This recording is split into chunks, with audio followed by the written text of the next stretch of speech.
ঘুমানোর আগে অনেক সময় অজু থাকে না, তখন কি আয়াতুল কুরসি পড়া যাবে? ঘরে অনেক কিছুতেই ছবি থাকে, যেমন বই, পত্রিকা, ম্যাগাজিন, সেক্ষেত্রে কি ওই রুমে নামাজ হবে? তাছাড়া বাচ্চাদের বিভিন্ন খেলনাও থাকে। ফজরের কতক্ষণ আগে তাহাজ্জুদ আদায় করা যাবে? অজু করে রাস্তা বের হলে অনেক সময় বেগানা মেয়ে সামনে পড়লে ইচ্ছার বাইরে নজর পড়ে যায়, সেক্ষেত্রে অজু নষ্ট হবে কি? না, আমার বাবার কবরের উপর কয়েকটি কবর হয়েছে, আমি কি সেই কবর জিয়ারত করতে পারবো? না, আযান শেষ হওয়ার আগে কি নামাজ পড়া যাবে? আমার মন মেজাজ সব সময় কেমন যেন খিটখিট হয়ে থাকে, মাঝে মাঝে মানুষের সাথে ভালো কথাও ভালো লাগে না, কি করব? শ্বশুর কিছু দিতে চাইলে নেওয়া যাবে কিনা? প্রশ্নোত্তরের মূল পর্বে প্রবেশ করি। এম কে করিম লিখেছেন, আযান শেষ হওয়ার আগে কি নামাজ পড়া যাবে? আযান শেষ হওয়ার আগে আপনি নামাজ পড়তে পারেন, তবে আযান যখন শুরু হয়ে যায় তখন আযানের জবাব দেয়াতে মগ্ন হওয়া উচিত, যেন আযানের জবাব দিয়ে শেষ করে তারপর আপনি নামাজ পড়তে পারেন, সেটা বেশি উত্তম। তবে আযান চলাকালীন সময় যদি আপনি নামাজ শুরু করে দেন তাতে নামাজ হয়ে যাবে, কারণ আযানের জবাব দেওয়াটা ফরজ কিংবা ওয়াজিব নয়। জুবেল আহমেদ আপনি লিখেছেন, আমার বাবার কবরের উপর কয়েকটি কবর হয়েছে, আমি কি সেই কবর জিয়ারত করতে পারবো? অবশ্যই আপনি করতে পারবেন। একই কবরে অনেক লোক দাফন হয়েছে, সবাই ধ্বংসাবশেষ সেখানে আছে, বা সবাই লাশ সেখানে মাটি বা গলিত অবস্থায় আছে, কোনো অসুবিধা নেই, আপনি সেখানে জিয়ারত করবেন। আপনার বাবার কবরে একই কবরে যদি অন্যদেরকেও কবর দেওয়া হয়, তারপর আপনার বাবার যদি আপনার কবর সেখান থেকে তুলে নিয়ে আনা হয়, বরং ওখানে উপরে আরেকটা কবর দেওয়া হয়, যেমন ঢাকার অনেক কবরস্থানে আছে যে নির্দিষ্ট সময়ের পর সেখানে আরেকটা কবর দেওয়া হয় কবরের উপরে, তো এর কারণে আপনি সেখানে জিয়ারত করতে কোনো অসুবিধা নেই।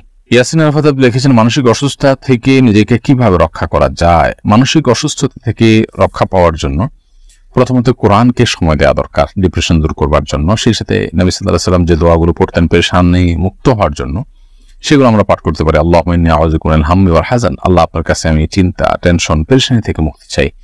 নবী সাল্লাল্লাহু আলাইহি ওয়াসাল্লাম সুন্নাহ আলোকে, সুন্নাহর অনুসরণে সেই কাজটা করা উচিত। সেই সাথে মানসিক অসুস্থতা থেকে নিজেকে বাঁচাবার জন্য সাইকিয়াট্রিস্ট দেখানো যেতে পারে, দিনদার এবং আল্লাহভীরু মানুষদের সান্নিধ্যে যাওয়া যেতে পারে, এভাবে আরো বিভিন্ন পদক্ষেপের জন্য নেওয়া যেতে পারে। মোহাম্মদ আব্দুল্লাহ আপনি লিখেছেন, জান্নাতে যাওয়ার জন্য কিছু আমলি কথা বলুন। জান্নাতে যাওয়ার জন্য ঈমানকে শুদ্ধ করতে হবে, শিরক মুক্ত করতে হবে, তাওহীদকে মজবুত করতে হবে, পাঁচ ওয়াক্ত নামাজকে সর্বোচ্চ গুরুত্বের সাথে আদায় করতে হবে, এবং সেই সাথে বান্দার হক যতগুলো আছে, মানুষের অধিকার, অন্যান্য প্রাণীদের অধিকার, সেগুলো আদায় করতে হবে, সুন্দর আচরণ করতে হবে, হালাল উপার্জন করতে হবে। এই বিষয়গুলো মোটা দাগে জান্নাতে যাওয়ার জন্য সহায়ক।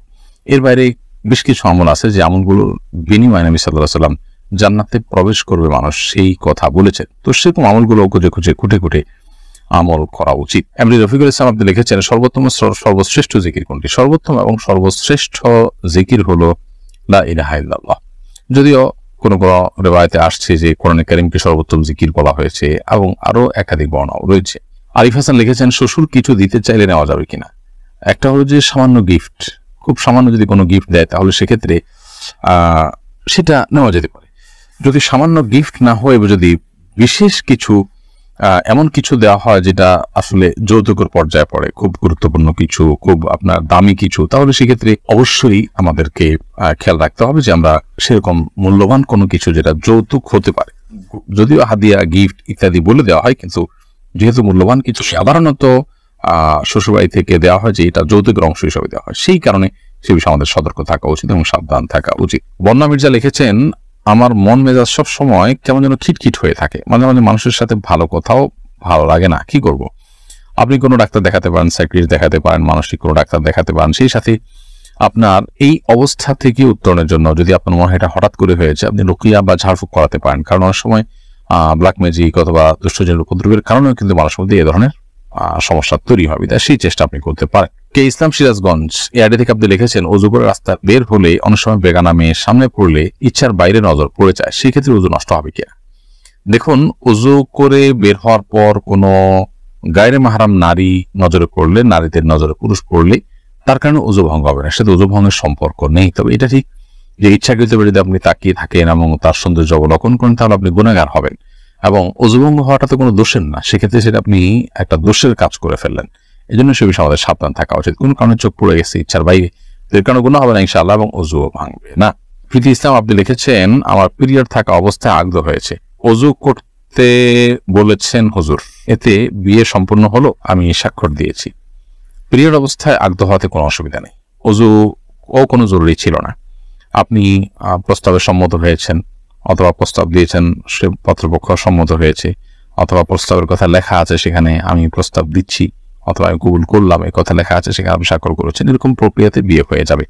আর যদি মুখে কিছুই না বলেন, শুধুমাত্র স্বামীর ঘরে স্বামী, স্ত্রীর ঘরে স্ত্রী আছে, আপনি নিশ্চয়ই সিগনেচার করুন, তাতে বিয়ে হবে না। এখানে স্পষ্ট বলতে হবে আমি প্রস্তাব দিলাম অথবা আমি কবুল করলাম, এর মাধ্যমে বিয়ে সম্পাদন হবে ইনশাআল্লাহ এবং পিরিয়ড থাকার কারণে এর কোনো ক্ষতি হবে না, অর্থাৎ বিয়ের আগ্রহ সম্পন্ন হওয়ার কোনো ক্ষতি হবে না। আতিক রহমান লিখেছেন, আমার মা আমাকে কথায় কথায় অভিশাপ দেয়, আমার বড় ভাইয়ের প্রবঞ্চনায় পড়ে, আমি সালাম দিলেও আমাকে গালি দেয়, অভিশাপ দেয়, আমি মানসিকভাবে ভেঙে পড়ছি, আমার করণীয় কি? দেখুন, মায়ের সাথে বিনয়ী থাকতে হবে এবং ভদ্রোচিত আচরণ করতে হবে, নরম থাকতে হবে।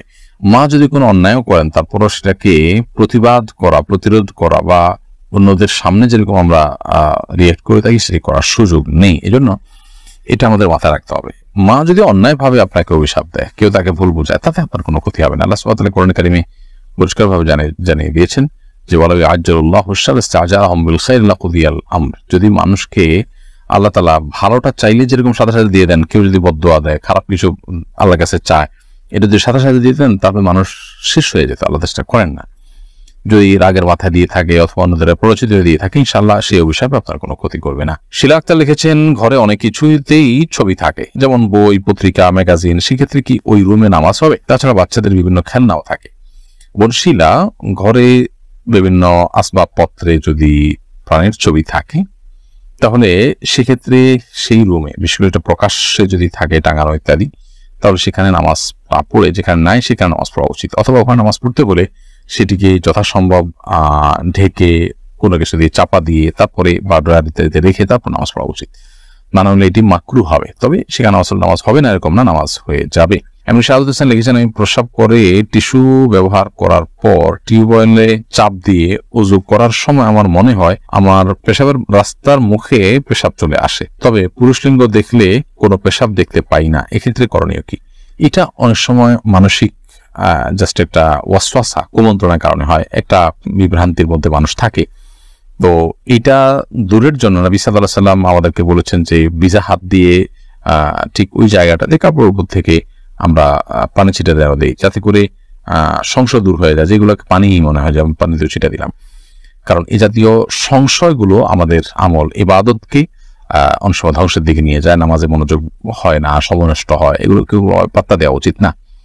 তবে এর বাইরে পেশাবের সমস্যা থাকলে তো অবশ্যই পেশাবের ডাক্তার দেখানো যাওয়া উচিত। মোহাম্মদ রাশিক শাহরিয়ার লিখেছেন, ফজরের কতক্ষণ আগে তাহাজ্জুদ আদায় করা যাবে? ফজরের ওয়াক্ত হওয়ার ঠিক আগ মুহূর্ত পর্যন্ত তাহাজ্জুদ আদায় করতে পারবেন, তবে সেটা যতটা আগে হবে, বিশেষ করে রাতের 1/3 ফজরের ফরজ নামাজের অন্তত 5-10 মিনিট আগে হতে পারলে ভালো হয়, কিন্তু ফজরের নামাজের ওয়াক্ত হওয়ার ঠিক আগ মুহূর্ত পর্যন্ত আপনি সেটি পড়তে পারবেন। আব্দুল সাত্তার লিখেছেন, ঘুমানোর আগে অনেক সময় ওযু থাকে না, তখন কি আয়াতুল কুরসি পড়া যাবে? অবশ্যই পড়া যাবে। আয়াতুল কুরসি পড়ার জন্য ওযু করা জরুরি না, মুখস্থ তেলাওয়াত করতে হলে ওযু আবশ্যক না, বিধায় আপনি অবশ্যই ঘুমানোর আগে ওযু না থাকলে আয়াতুল কুরসি কেন 3 কুল কোরআন কারীমের অন্যান্য সূরাও আপনি পাঠ করতে